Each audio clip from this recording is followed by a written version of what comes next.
السلام عليكم. في ناس بتدي اهتمام بجد من قلبها، مش بتتكلف ولا بتستنى مقابل. بس المصيبة هقولها لك في كلمتين باختصار. أوقات كتير في ناس بتدي اهتمام بجد من قلبها، مش بتتكلف فيه ولا بتستنى مقابل. بس المصيبة إن اللي قدامهم ما يحسش وياخد كل ده كأنه حق مكتسب. ليه الاهتمام الحقيقي ساعات نتيجته بتبقى تجاهل؟ خليني أقول لك إن أول حاجة الإنسان بطبعه بيتعود.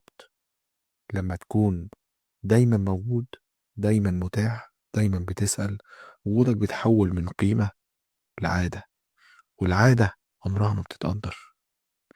تاني حاجة، لما حد ياخد اهتمام زيادة عن اللي قادر يديه بيبدأ يحس بضغط، والضغط ده ساعات بيخليه يبعد، مش عشان انت غلط، لكن لأنه مش جاهز يشيل مشاعر بالشكل ده.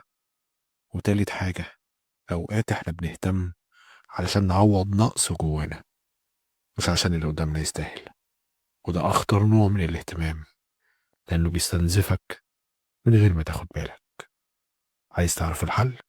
هقول لك على الحل. الحل مش إنك تبطل تهتم ولا إنك تمثل البرود. الحل إنك تهتم بس بالميزان الصح. ركز الأول على نفسك ورجع حياتك زي ما كانت، وقتك وهواياتك وشغفك، وخلي اهتمامك جزء من يومك. خلي اهتمامك بيه جزء من يومك. اهتم بشغلك وبحياتك بنفسك كويس قوي، مش كل يوم تهتم بيه. سيب مساحة للطرف التاني يشتاق لك، يحس بغيابك، يفوق لقيمتك، عشان يعرف انت تستحق او لا، انت عنده حاجة ولا لا.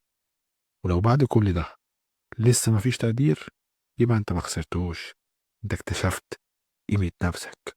تجاهل وارحل وعيش حياتك. اللي ما يقدركش ما تقدروش. الاهتمام مش غلط، الغلط انك تديه لحد مش شايفه صح. دمتم على خير. سلام الله عليكم.